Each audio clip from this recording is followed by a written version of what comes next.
Hi, Anita. It's Kelly. I just wanted to do a quick sort of overview of Elementor with your website. And then I'll also include some links to tutorials for you to review as well, just because I'm not really sure how good of a teacher I really am. But I thought it might be helpful for you to see it within your own website as well. So just wanted to go over a few of the things. You're already familiar with Divi, so I think you'll probably pick up Elementor pretty quickly because it's the same idea, a drag and drop page builder. So anyways, I think probably start with a new page.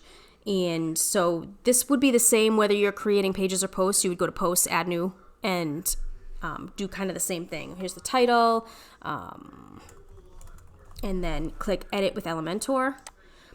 It starts out here in the Gutenberg editor, which is the default WordPress editor. You can use it. I don't love it. I think they'll get there eventually, but right now Elementor is considerably more flexible and much easier to use. So I would just go to the Edit with Elementor button, and it will open up this new editing screen for you. Your menu and your footers, your header and your footers should populate automatically. You can change that here in the lower left. There's a settings option, and that's where you can change your page layout to something. If you wanted like a landing page that's kind of separate from your website for something, you could select Elementor Canvas, and that will remove the header and footer, and it would just be the landing page kind of layout. You'll see it change here in just a second. Yeah, so then there's nothing. I'm not sure you would have any, cause for that, but that's where you would change it if you needed to. A couple other things down here is the navigator. As you add in elements and sections and things, sometimes if they overlap, then you may not be able to get access to certain editing buttons, and the navigator can be helpful. It'll populate in here as you add things. I'll show you that in a minute. Revision history is as you make changes, you can always revert back to a previous version within that session, that kind of editing session. So you wouldn't be able to save, log out, and then come back 3 days later and go there. This is just within your current. If you make a mistake and you're like, ugh, I don't like how that looks, I want to go back to the way it was before, you can hit this little history down here. This is your responsive mode, so you can check what it looks like on desktop, tablet, and mobile. And this is your preview, so this will open up a new tab, and I'll show you again as we have content in here. It'll open up a new tab so you can see what the page looks like. You can also hit this, and it will show you what the live page will look like as well. So anyways, when you first get started, Elementor uses sections, columns, and widgets or elements. So by default, it has this one giant section. You can start dragging stuff in if you want to, but I always recommend actually physically adding a section to start with. So if you click that plus button, it gives you a few different structures for your section. I'll usually start with this and then add an inner section. So if you click these little icons up here, this will bring you to your menu where you have all the widgets and elements that you have available to you. You can click and drag an inner section within it, and then it always defaults to 2 columns, but if you right click on this black section here, this is the column icon, you can always add a new column and make it 3, or you can remove it and make it back to 2. So when you're editing the section, this is the blue outline is the section. This here is the icon or the little, button, I guess, where you can edit the section. You can edit the layout, the style, and then you have some advanced options within the columns. Those are black.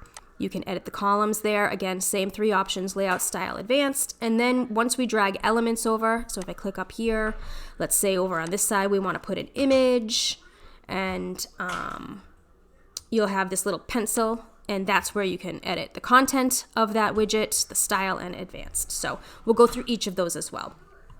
So I'm just going to set up the layout first here. Heading, and then I'm going to select some text, just paragraph text. And so it's a drag and drop, so you could see that little blue highlighter kind of show up where you want to put it. Thank you very much, bud. It has steak under it. That looks delicious. Thank you. Sorry, that's my son. So anyways, what am I doing here? I just added in some elements just to show you. Now, if we start by editing, let's say the section, let's say we want this section to have a background color that's different, or even an image. Let's say you wanted, or I don't know, a gradient. You click the blue here. You could do the layout. You could select boxed or full width, a gap between the columns, the height. You can set a height for it, all kinds of options here. And then if you go to style, that's where you can select a background. And let's say we want it to have a gradient. If you hit background type, this little paintbrush here, you can choose a color or you can select an image. Actually, maybe we'll just do that for just ease of use here. Let's do an image. Right? And then that's going to get pretty busy though. Maybe we're going to stick with a gradient. So let's just choose some colors here. That, and I don't know, for the second color, we're going to make it get lighter. There we go. All right, so we've got our background color for the section. Let's say we want to add some space, right? So everything is really smushed kind of up against the top and bottom. We want to space it out a little bit, make it a little bit bigger. That's where you will find advanced. Now, under advanced, you have margin and padding. And I'm not sure if you're already familiar with this. Apologies if you are, but I just want to mention really quick the difference between those two options. So your margin is the space between the outer edge of your element or whatever you have selected and all the other stuff around it. So if I change that, you've got this little link values together. It's selected right now. That means they're linked. So as you change one, it will change both. Lucas, you can't brush my hair when it's in a ponytail. Thank you, bud.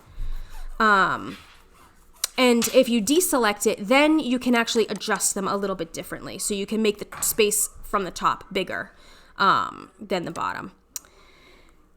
Padding is the spacing within whatever you have selected, within that section, within that column, within that element.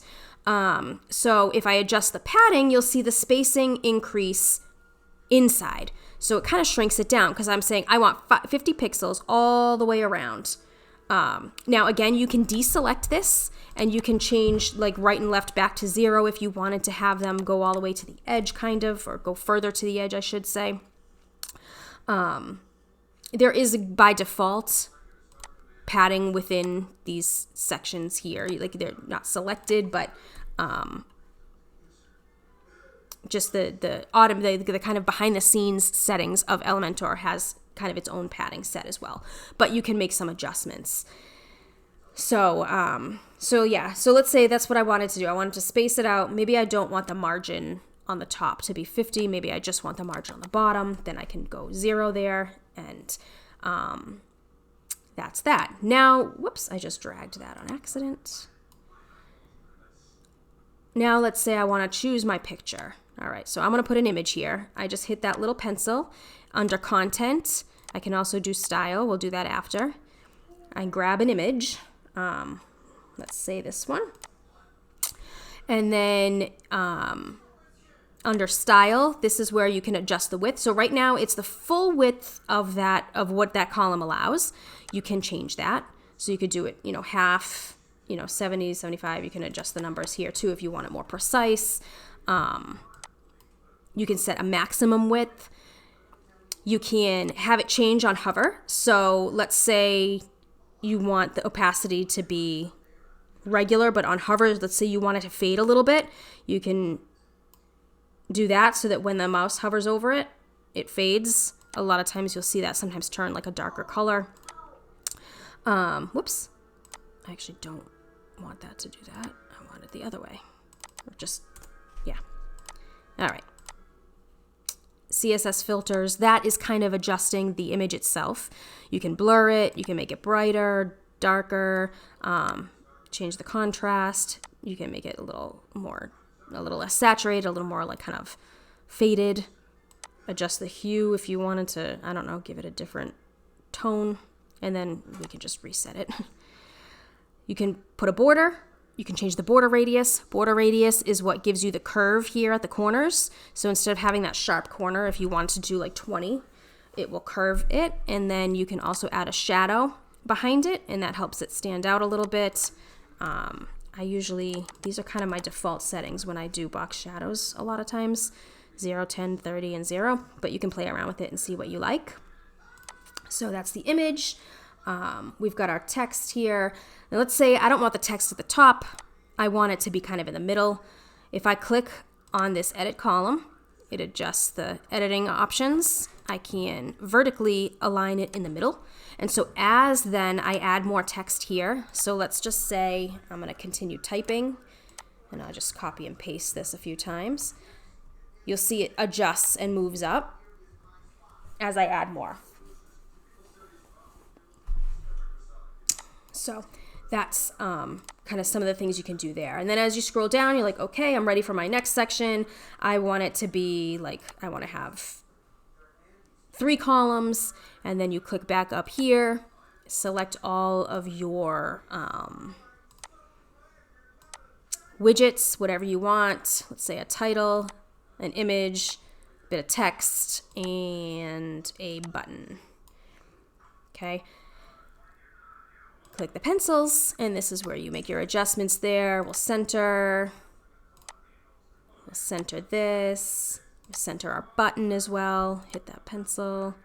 It's not selecting it. There we go. Clicking it too fast.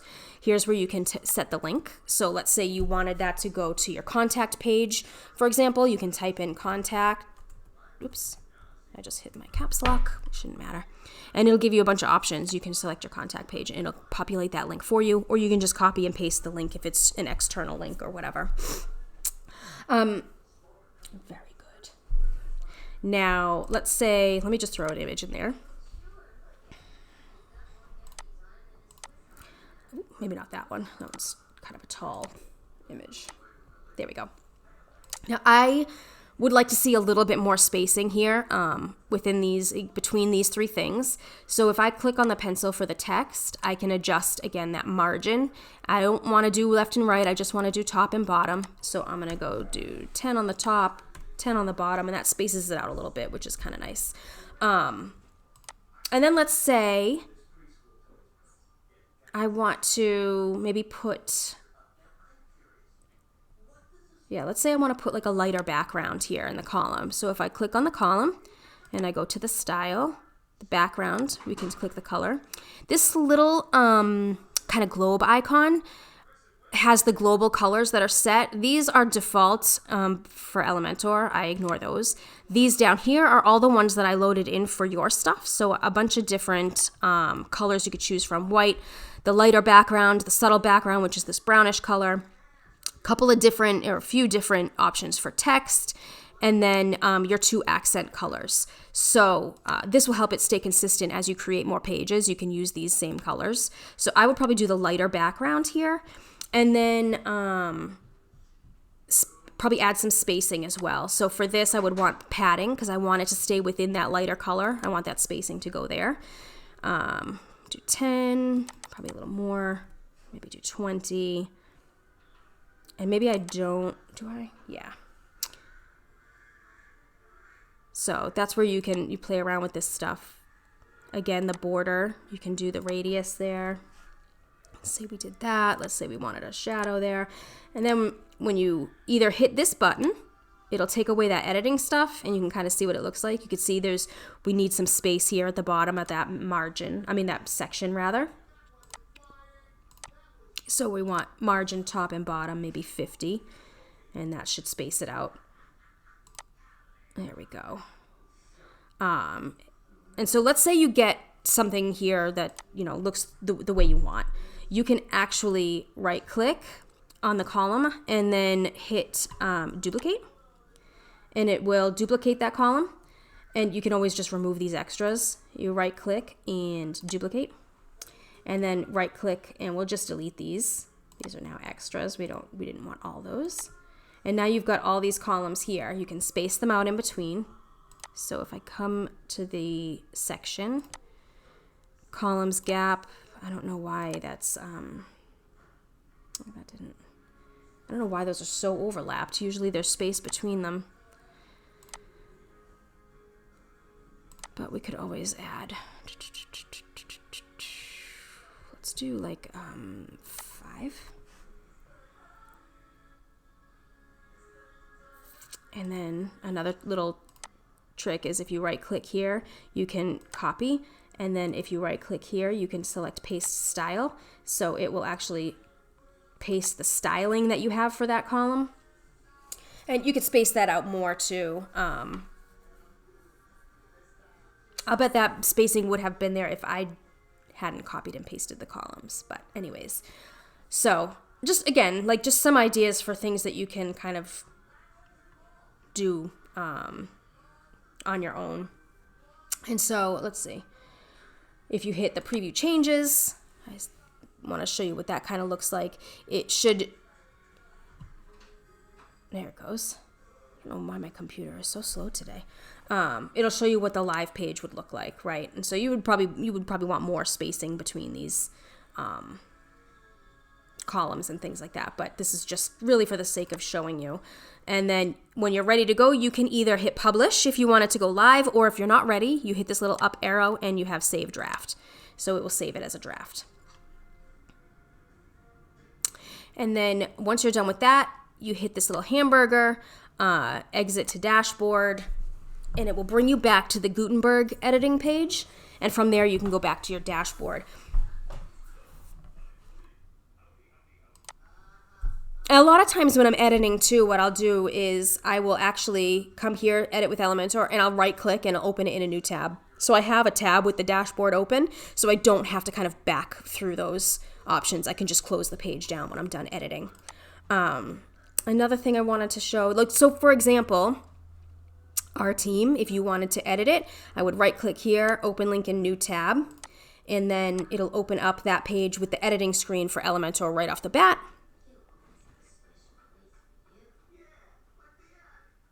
Since this was already created with Elementor, it already has that like kind of option to jump right in. And this is where, you know, when you get a headshot for Lewis, you can click the button, the little pencil, and then right there, choose image. You can then click here. You can upload it from here and then select it directly. Or if it's already in the media, you can just go ahead and select, let's say that, and then oh, I did edit that to the circle. So anyways, you can let me know when you have a headshot for him, just let me know and I can quickly just make it the same as this with the circle and everything like that. So that way there it's consistent. But anyways, that's what you would do. You just click the edit button under content, choose your image, and you should be good to go. Now I'm going to go back to the way that it was. Right? The update disappeared. Now everything's the same. And then I'm just going to actually just close out because I already have my dashboard still open here. So that's kind of the basics of Elementor and the editing. Posts would be the same. Your post pages have kind of a set style. And so, whoops, I just want to make sure there's no surprises here. You'll want to add a featured image for your post. So that would be, let's see, somewhere along here. There it is. Along the right side, you can set your featured image for whatever you want. And then add your title. And then go right to edit with Elementor again.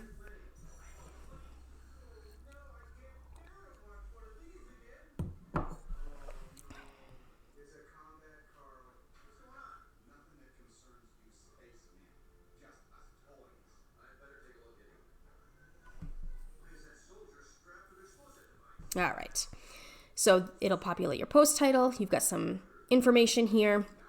And then same as before, hit the little plus, choose your structure, and just start dragging your elements in and playing around with it and things like that. So let's exit here. Yes, just leave. So that's posts, very similar to the pages. And the only other thing I wanted to show you is because I used Cadence as your theme, which is really customizable. So if you go to Appearance Customize, If there are little things that you want to change, a lot of those changes can be made within this customizer screen. So I just wanted to like give you the heads up about that. And when you have some time, you can click through and take a look at all these different things. So general, all your colors and everything are set. Scroll to top, all of that stuff. Your header up here. You've got the logo. We've got our primary navigation. I do have to adjust your footer. I have to just make those pages live and then add them to the footer. So I'll do that right after this.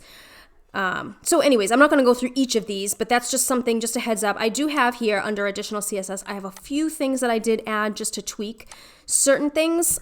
So you don't want to make any changes to that, but you can certainly add CSS to it if you need to. I tried to not do too much custom coding just because that I don't want it to get too confusing. But anyways, yeah. So this is where a lot of stuff can also be customized, especially when you're talking headers, your footers down here, this one and this one, all that stuff. So yeah, that's about it for now. If you have any questions, updates. I'm sorry, I do want to go through that as well. So the one thing about Elementor, all things can be a little bit buggy, but Elementor is notorious when they have updates. Sometimes they can be problematic at first. There's little bugs and things. So as a general rule, when you do your updates, and you'll want to probably do them weekly, try to update all your plugins and themes weekly. So the way I approach it is I always do plugins first and then themes and then WordPress if there are any updates to WordPress. I'll do that last. With Elementor, I will update the plugins so you've got your regular Elementor plugin and then you've got the kind of add-ons that I did. I would update the add-ons first and then update Elementor last. And then do your theme. So I will go ahead and do these updates for you. The way I like to do it is I have Updraft Plus saved in here for you. Just a minute, please, Luke. I think right now it's saving to my Google Drive. So Updraft Plus is a backup plugin, and it will take backups every day, we can adjust that to weekly, for example, if you're not going to make a lot of changes to the website. It's just a good practice to have in case something, goes wrong, especially during these updates. So right now I have it set up because it was under my account. It was going to my Google Drive. So we'll have to adjust that. I can have it, switch it, and I'll probably do that now and save it to your server for now. And then if you want to switch it to if you have a Google Drive account, you'll just come here, click Google Drive, and then it will walk you through kind of how else to do that. I wonder why it looks like it's saving to Google Drive, but then it doesn't look like it's selected. Let me go back here and look.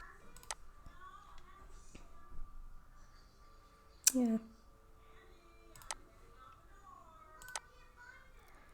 Right now it's selected. There we go. I'm not sure.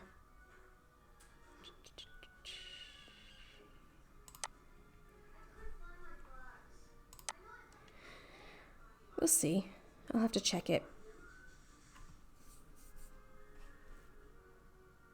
Anyways, sorry, I just got a little bit distracted by that because I think I did deselect, but it's still going to my Google Drive for some reason. So I'll have to play around with that. But yeah, if you decide you could do to Dropbox also, or any one of these other, I'm not as familiar with a lot of these other options. I usually just do Google Drive or Dropbox, but it's always a good idea to have a stored backup off your server so that if something goes wrong, you have access to it.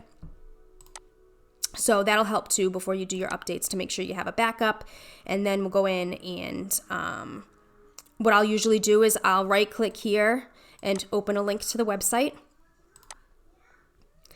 And then usually I'll take a quick scroll through and make sure everything is loading up as it should. And then start doing the updates. And I'll do them usually one at a time. So I'll do essential add-ons first, update that plugin, let it run through. Don't click anything while it's doing the update. It usually only takes a few seconds, like less than a minute. to run through the whole thing, and it will let you know disabling maintenance mode, all updates have been completed, and then I will refresh, clear my cache, and then refresh the page and make sure everything still looks okay. And you have quite a few pages in here. It's a little slow to load because I'm here on the back end, but so you don't have to check every single page, but I will click through and select some. I'll always check your shop. I'll always check your blog. I would always, like the ones that kind of are a little different, so I'll check a few of these kind of typical pages, make sure the images are still showing up. That's really the biggest thing. Layout and images are the things that can get a little bit crazy. So shop, make sure things are still there. Okay, everything's good. News and blog, make sure your blog posts are populated still. That kind of stuff. Your contact form, make sure your contact form, especially if there's an update to it, you want to make sure that loads. That's great. And then I'll go back to the updates page and I'll do the next one. And this can get a little tedious, but this is the easiest way to make sure that if something goes wrong, you know what caused the problem. If you make an update to a plugin and things break, you can go back to the previous version and then or deactivate that plugin and continue troubleshooting from there.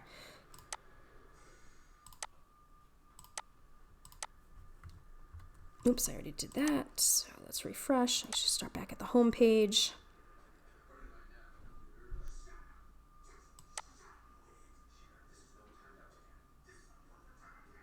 Make sure this loads. There it goes.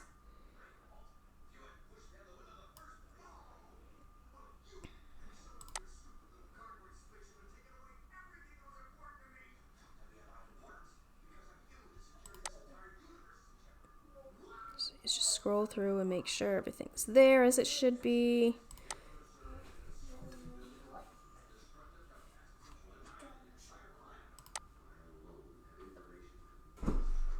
Yep. Mom, being a hog, finding a dinosaur. Okay, bud. Frequently asked questions are still working, and our contact form.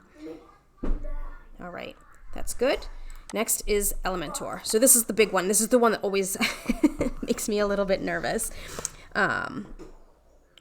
It's not a big update. 3.6.4 to 3.6.5 isn't a huge thing. I might take a quick peek and see what kind of changes they made to this most recent one. PHP error. Optimized template file uploads for better security enforcement.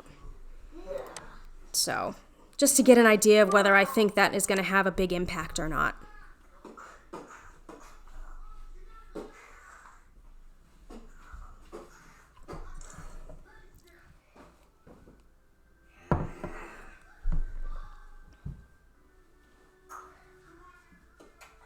All right, once again, clear this, refresh this, start back at the home page. And sometimes the first time you click your website, especially if it's right after an update, it looks weird. You just kind of refresh it again and give it a chance to catch up. That's sometimes all that you need to do.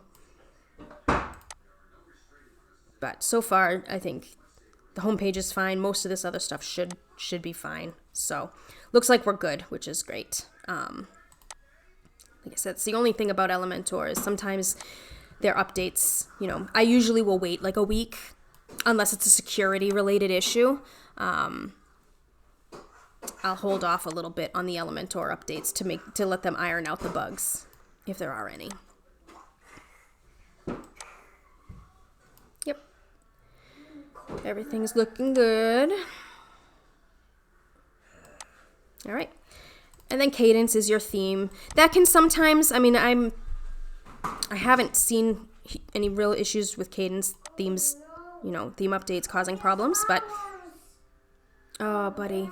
Okay. Just give me a minute and we'll clean it up, okay?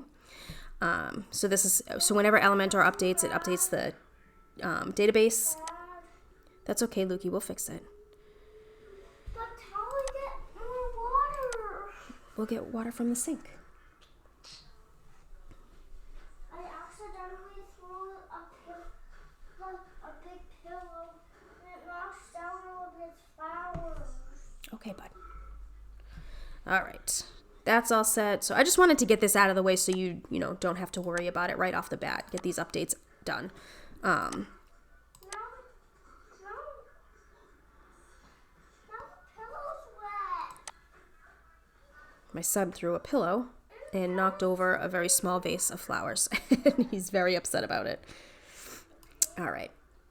So, anyways, I don't know if that was helpful or not, but that's how I approach the updates, and that's what you'll probably want to do on a weekly basis if you're able, just to keep it up to date, because out-of-date plugins and themes are the easiest way for hackers to gain access to your website. So just best practice to make sure those stay up to date as much as you can. Everything looks great, so no impact here with these updates, and now you're all caught up, so things should be good. And yeah. That was it. That was a little longer than I intended because I wasn't planning on doing the updates on the video, but figured we could just have it there and you can skip it if you're not interested. I want to double check your health status here. That's probably outdated. Let that load up again and see. Oh, inactive themes. I'll have to take a look at those.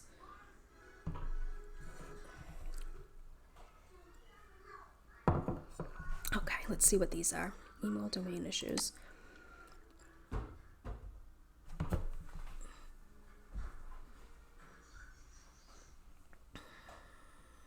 Okay. These are, so I don't know if you've set these up before. SPF, DKIM, and DMARC. I don't even know if I'm saying that right, but these are the things that kind of allow your emails to go through without going to spam folders, or at least greatly reduces the chance of them going to spam folders. So this is something that probably, if you already had set those up, you might need to do that again, just because we migrated the site over. So that's something that would have to be done within your domain, your DNS settings of your domain. And then let's see, scheduled events. This happens every once in a while. You don't have, like, there isn't anything that really technically should be scheduled. So I've been seeing that more and more, and I'm not sure why WordPress is flagging that, but I wouldn't worry too much about those as long as everything's working properly. PHP modules.